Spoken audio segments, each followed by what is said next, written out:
Now, shows and movies based on comic books come and go, but Invincible is on a whole other level with great fights, great character arcs, and crazy twists. The show is just non-stop from start to finish, but which season is best? Let's go ahead and rank all 3 seasons of Invincible from worst to best, and trust me, making this list was really difficult because even the worst season of Invincible was pretty damn good. But having said that, let's get started. Coming in at number 3 is season 1. Now, season 1 was exactly what I was looking for. It's exactly what I needed. It threw us into a world where superheroes weren't new, but their history was something that we had to discover as a viewer of the show. It just dropped us into this world and there were things going on. We had Cecil doing his thing over here. We have this guy named Omni-Man. We had the Guardians of the Globe, but we, as a viewer, had no idea what the dynamics were, and that was so interesting to find out. Now, Mark is our anchor into the show. He's our main character, and he's a way for us to figure out everything that I just named. Who are these people? Why is this happening? And we get to follow him in his journey as a person in high school who doesn't have his powers like his dad does, and that is kind of where the show really got me. I loved how the show just balances Mark's struggles. He's a kid in high school, his dad is Omni-Man, the most powerful superhero ever to live, and he's just trying to figure out how to get through high school, how does he meet this girl that he likes and, gets her attention, but then also at the same time, he's waiting to get his powers. So there's all these things that are going on which are kind of relatable, minus the power thing, right? We were all in high school, we all had the struggle of growing up and kind of finding ourselves, but then you throw on this layer of being a superhero, not even a superhero. His dad, once again, was the most powerful superhero on the planet, so he has a lot to live up to and he's just waiting to get those powers. And the pacing in season 1 was insane. I loved how we got to go through the motions with Mark, see him not have his powers and then he has his powers. But the thing that really grabbed me in this first season was the mystery surrounding Nolan. We see that he's a part of the Guardians of the Globe. It's a superhero team of all these good guys, but then he does what he does at the end of the first episode and you're like, I thought y'all were a team, I thought you were all good, why is he doing that? So you have to watch the whole season to understand what's going on, and that build up to the finale was completely worth it. Now, that fight between Nolan and Mark was the highlight of that season. The brutality, lack of mercy that Nolan had on Mark, even though that's his own son, it was crazy to see. It was brutal. I was not expecting it to be that intense, and it was.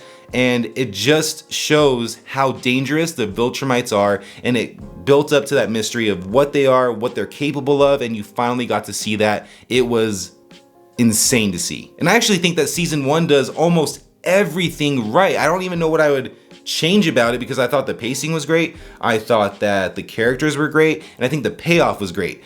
But it's at number 3 because the show only gets better. Coming in at number 2 is season 2. Now, season 2 doesn't waste any time. It just picks up immediately after the events of season 1. How is Mark dealing with the devastation of his dad doing what he did? How does Mark's mom deal with that? How does the world deal with that? Their hero, their guy that has protected them for years was doing this. He was a bad guy the whole time. How does the world recover? And that's what season 2 is about. How does Mark deal with the emotional, the physical, just everything, the toll that had on him from what his dad did, and we get to see him kind of deal with that. At first he's fine, but there's all these things that he has to work through to understand what happened and what now he has to do as the new hero of the world in order to right the wrongs that his dad did, right? So he had to go head first, just go and face the trauma that happened, whether it was with his mom, with Cecil, with the Guardians, or the people of Chicago that were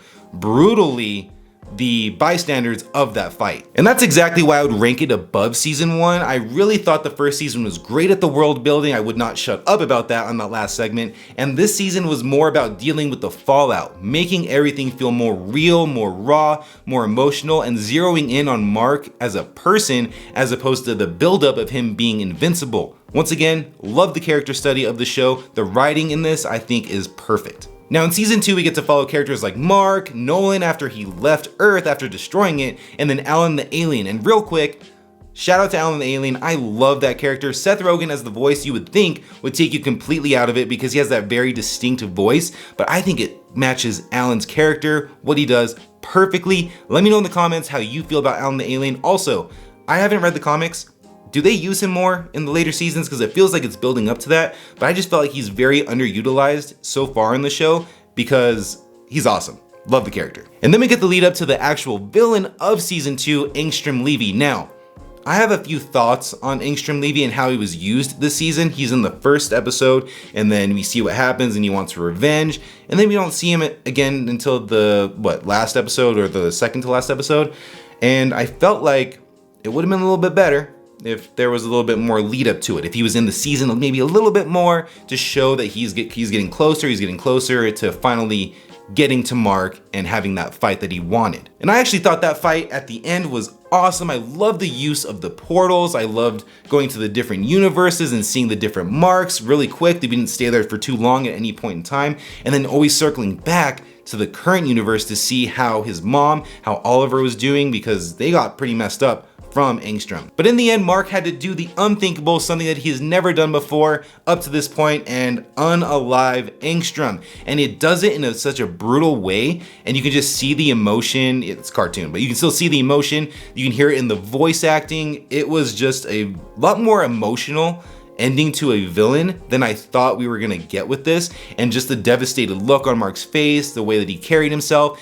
It was such a great character progression in this season, going from the first season to now. Once again, the story, the character arcs of the show is just always progressing. There's not really a dull moment where we take a step back or they start acting a certain way that they shouldn't be, or is very uncharacteristic. Things happen in the show to push not just the story, but the characters forward. And this season, the end of season 2, really did that for Mark. And Invincible just thrives because the strong writing for Mark outside of his superhero life is there, and season 2 nails that once again. Now, coming in at number 1 is season 3. Season 3, in my opinion, follows the same structure as season 2, where you start off with the fallout of the last season, what's going on with these characters, what's going on in their personal lives, their superhero lives, and it's a slow build up to the grand finale. And this season, the last 3 episodes or so, unbelievable. But before we start talking about what made season 3 so great at the very end, let's go ahead and go back and talk about the build up to that, because that's just as important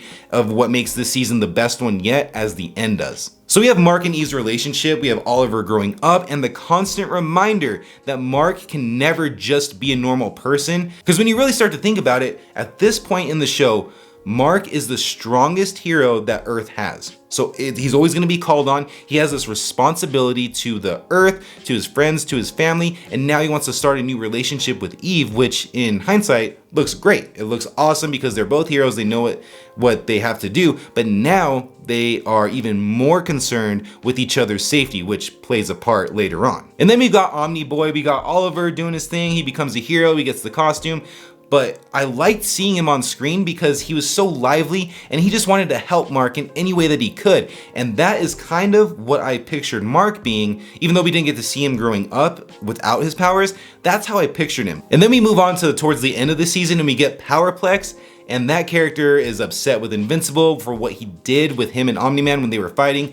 People died and there are consequences to that, and he's just bent on revenge to take Invincible down for what he did. Now, not the best motivation. We've kind of already seen that in a lot of things. Batman v Superman is one of the biggest examples. That's what came to my head when I saw what was going on.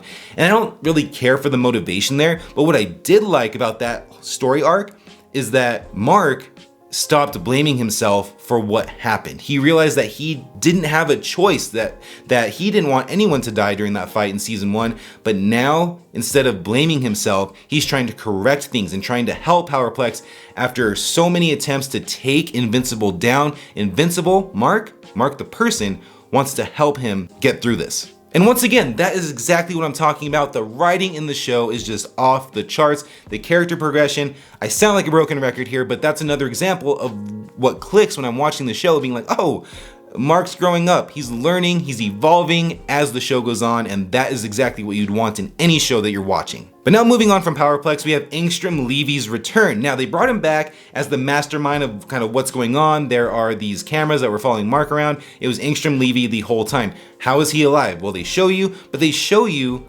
about an episode or two before his arrival. And then once he arrives with a ton of different marks from different universes to take down this world, which, branching off again, great use of multiverse. There are rules in the show of multiverse. The different marks that show up, they look like Mark. Of course, they have different features. One has a cape, one has a mask with like a cape on the front, and then one has a mohawk, but it's all Mark. It's all the same character, it's all Mark. One looks like Omni-Man with the suit. And I love that. I don't want these roles of some of them look the same, some of them don't. I thought it was done really well. Plus, they were promised from Angstrom to come back to conquer this earth, but some of them aren't there just to conquer. Some of them are there to see their mom again because something happened to them in their dimension, which just adds more depth to why what's happening is happening. And I loved that about it. But going back to Angstrom real quick, I liked that he got brought back because I felt like it was very abrupt, like I talked about in last season, how he just shows up at the end and then they fight and it's over. And it felt kind of like a little bit lackluster of this buildup. Well, the same thing here. They bring him back at a certain point and he comes back and they fight and then he's gone again. I wish that there was more buildup to that, of this mystery of who's doing what, and then showing him earlier in the season closer to his arrival. I think that just would have paid off a lot better. The fact that he's still alive, if they meet up again, whenever they meet up again, that better be it, because he cannot just keep almost dying and then coming back, because he needs to do something very significant to justify why he's around. Now, I will say that him being back in this season and doing what he did help my perception of him for the last season. It kind of meshed together and kind of worked good in my opinion. Now, he's still not the villain that I want to see because of the little that he has done, but I think it's coming, and it was just nice to see him come back in this in the way that he did. And the highlight of this season, and it might even be the highlight of the entire show, is when Conquest arrives. This dude is on a whole nother level. Jeffrey Dean Morgan brings the intensity with the voice to what's happening on screen. And I never once thought, after seeing season 1's finale with Nolan and Mark fighting, that this show could ever top that. That was next level brutality, the dialogue, the emotional stakes. This fight in season 3, the last episode with Conquest, was everything that I wanted it to be and everything that I hoped that it would be. Now, of course, that fight was entertaining from a perspective of watching what was going on, but if you really break it down, the fight wasn't there just to give us entertainment as far as fighting and the brutality of it all. There was a lot more to this fight, and that's exactly why I loved it. First, it reinforces just how ruthless the Viltrumites are. And like I said before, Jeffrey Dean Morgan's voice as Conquest just amplified everything that he was doing on screen. It was terrifying. And secondly, it just made the bond between Mark and Eve so much better. That buildup that they had being in a relationship this season to what's going on now, he's getting his ass kicked by Conquest, but she had to jump in and try to save him, and then he had to come back and save her. And yes, they were friends. Yes, they're allies, but the fact that this season made sure that the relationship was built on a romance level now, to build on top of the friendship level and everything like that, it made what happened in this fight just 1,000 times more emotional, more brutal, and more sad. And third, it made Mark realize that he cannot hold back anymore. He keeps holding back and people keep getting away, these villains get away, and people die. Angstrom Levy, he didn't finish him off the first time. Angstrom Levy the second time, he gets away. And he's not about to let Conquest get away this time, but he learned the hard way that he has to push forward and do things that he doesn't want to do to save the innocent people. And once again, there's that writing coming back to making this character evolve even more. I'm like a broken record at this point. The writing in the show is fire. And I really thought that Nolan or Alan the Alien would show up to help them finish off Conquest, but I'm really glad that they never showed up, because this was Mark and Eve's fight.